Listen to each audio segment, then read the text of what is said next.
je vais charger un nuage de points. Et c'est sur Maastricht, donc je l'ai téléchargé à partir de GeoTiles.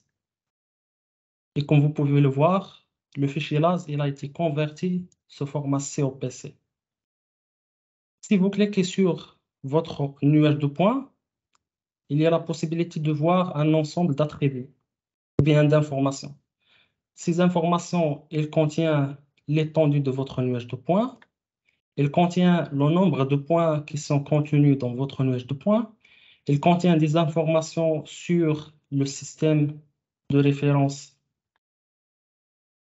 ainsi que l'unité de mesure. Il contient des métadonnées sur la date de création, la version du fichier LAS. Bon, il y a vraiment un ensemble d'informations. Il contient aussi les différents attributs qui sont stockés dans votre fichier LAS. Par exemple, X, Y, Z, l'intensité, return number, number of return, et ainsi de suite. Une option qui est intéressante, c'est que dans la partie statistique, vous avez des statistiques qui sont stockées sur base des attributs de votre nuage de points. Par exemple, les coordonnées X, il y a un minimum et un maximum. Y, il y a le minimum, maximum. Z, la même chose. Classification, il y a la classe de 1 jusqu'à 26. Dans la section classification statistique, on a classe 1, non classée, classe 2, sol, classe 6, building, classe water. Et sur chaque classe, il y a le pourcentage que cette classe représente de votre nuage de points. Par exemple, les non classés de ce fichier-là, ce sont plus de 50%. Le sol représente 32%. Voilà.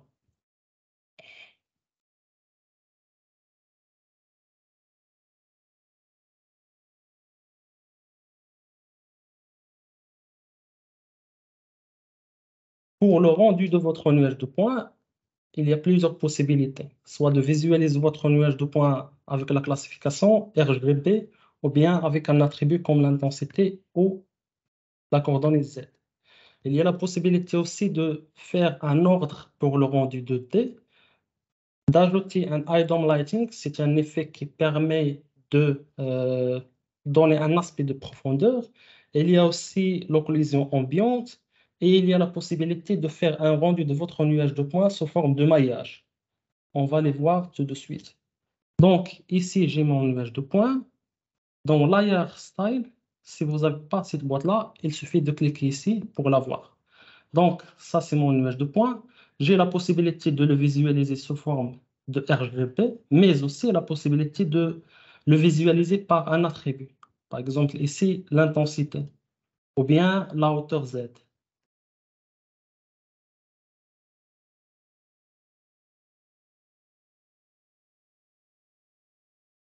Je vais inverser la lampe. Ça, c'est visualisé en utilisant la coordonnée Z. Vous avez également la possibilité de visualiser votre nuage de points par la classification, puisque c'est un nuage de points classé.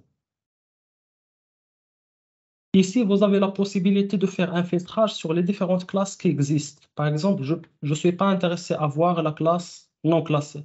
Donc, soit je fais clic ici, et elle va plus s'afficher. Vous pouvez voir qu'en même temps, lorsque j'ai cliqué ici, il a été décoché à partir d'ici. Donc, soit d'ici, c'est la même chose.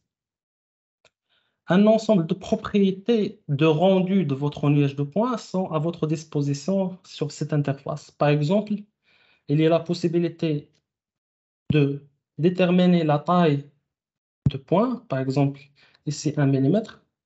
Si je fais 3, vous pouvez voir que la taille du point elle a augmenté. Si je fais 2, ça va diminuer. Si je fais 1, il va diminuer encore plus. Donc, je vais faire 3 juste pour vous montrer quelque chose. En plus de la taille de votre point, il y a la possibilité de visualiser votre nuage de points soit sous forme de carré, soit sous forme de cercle. Sous forme de cercle, ça donne euh, un aspect plus réel au point que les carrés. Bon, moi, je trouve que c'est plus c'est plus, c'est plus réel d'avoir des carrés. Mais en termes de traitement, avoir l'option carré, c'est plus facile.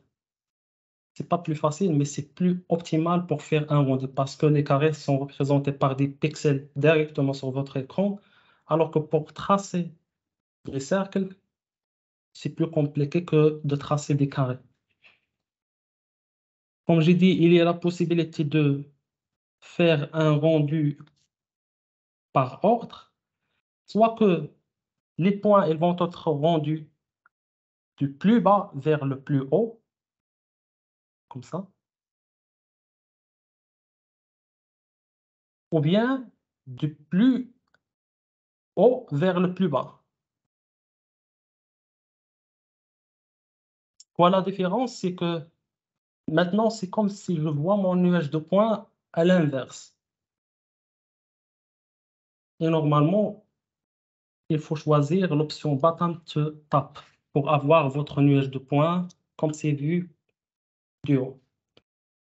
Il y a la possibilité de diminuer l'opacité et de l'augmenter.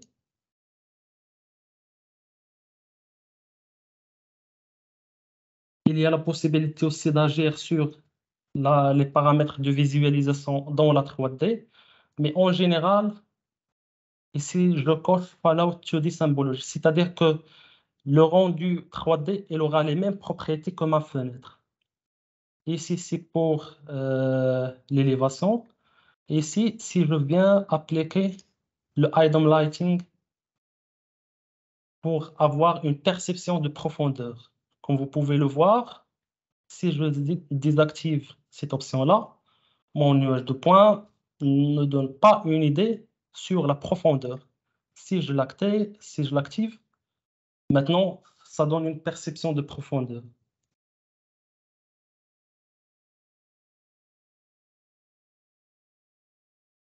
Donc ça, c'est mon nuage de points. Je peux le visualiser par différents attributs.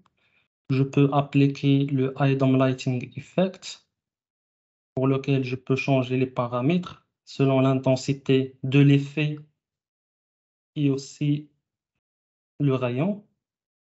Par exemple, si ici j'augmente la distance de l'effet, j'aurai l'effet plus intense. Donc, pas besoin.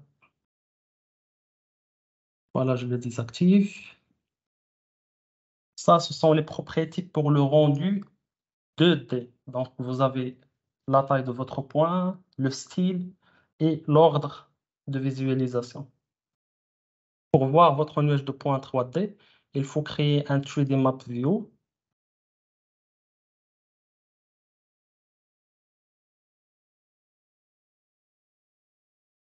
Et ici, voilà votre nuage de points.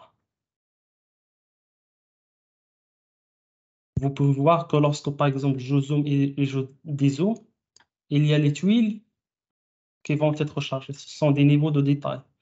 Maintenant, je visualise mon nuage de points en classification. Si je change ici, ça va changer dans la fenêtre 2D et la fenêtre 3D en même temps.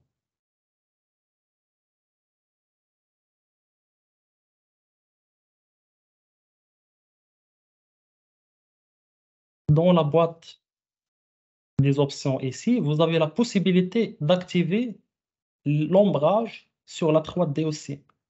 Donc, vous pouvez voir maintenant que c'est plus réel parce qu'il y a un aspect d'ombrage qui vous permet de voir votre nuage de points d'une manière plus réalistique parce que vous avez les ombres des arbres, des bâtiments et ainsi de suite. Vous avez la possibilité aussi d'activer le Item Lighting de la même façon qu'au-delà de T. Vous avez la possibilité d'activer le Shadow Ambient Occlusion, c'est-à-dire l'occlusion ambiante.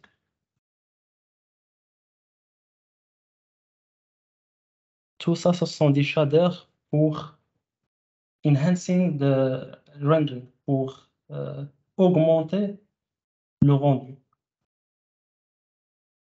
Il y a la possibilité de synchroniser la caméra sur la 2D et la 3D, par exemple. Et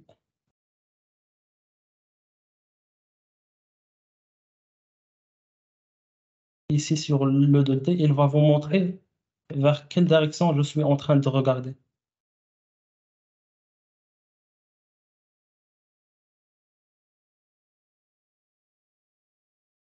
Vous pouvez aussi faire des mesures.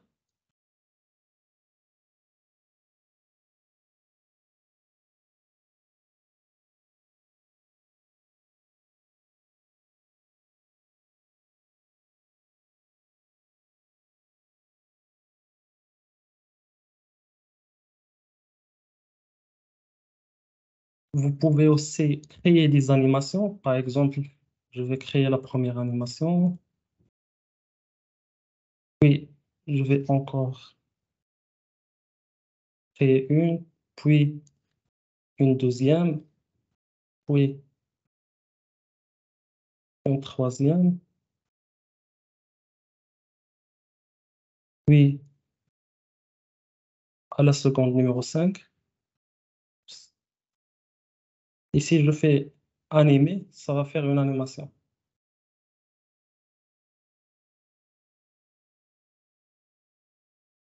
Une option qui est aussi intéressante, c'est que je peux savoir les informations sur chaque point. Par exemple, si je clique sur ce point-là, il va afficher toutes les informations qui sont stockées sur ce point-là. Par exemple, l'amplitude, la couleur, la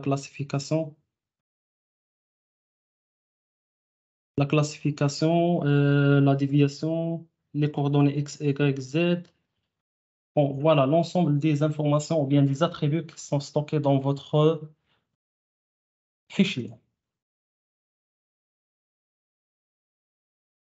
Ouais, j'ai oublié quelque chose. C'est comment faire un rendu sous forme de maillage.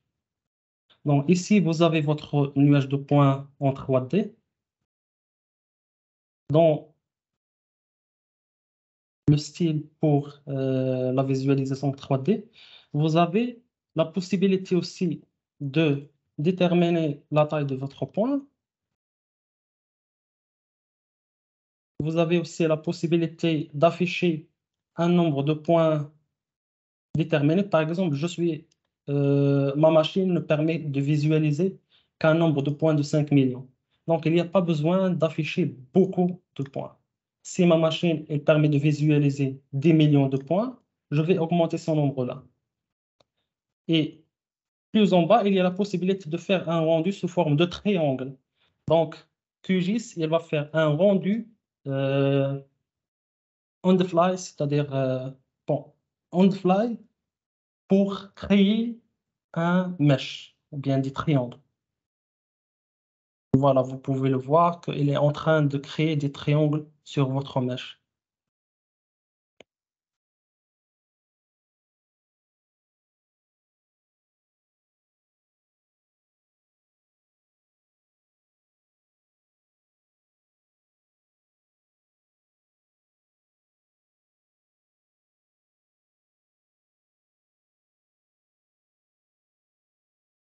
Toujours les tuiles sont en chargement parce que lorsque je bouge, le champ de vision change.